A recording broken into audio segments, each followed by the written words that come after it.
大家本千万字，大家要跟大家做伙来捌一日。有一句话讲，拳头母争石狮，意思就是稳死的。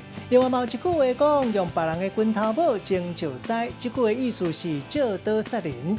今仔日要甲大家小解这一日，咱同齐来看到，这就是狮，狮爱狮，读诗爱狮第一条。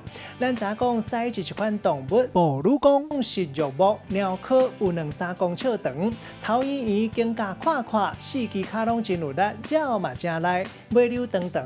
狮公的头到阿妈棍有长手，毛会较细只，无长手。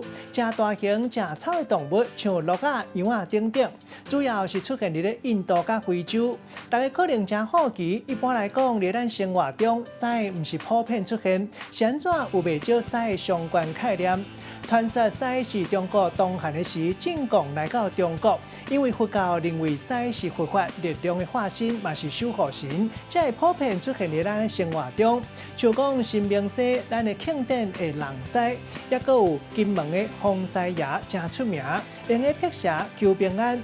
也阁有咱形容物件真胖，咱讲胖狮狮；形容离开的胖真大，咱讲是离狮狮。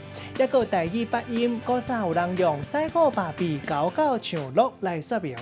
带大家做伙来小解这2个词。头一个是好鼻狮，形容一个人的鼻仔真利；第二个词读做狮仔鼻，这是形容有个人鼻仔亲像狮仔同款足大粒。用一句话来举例，甲这2个词合做伙。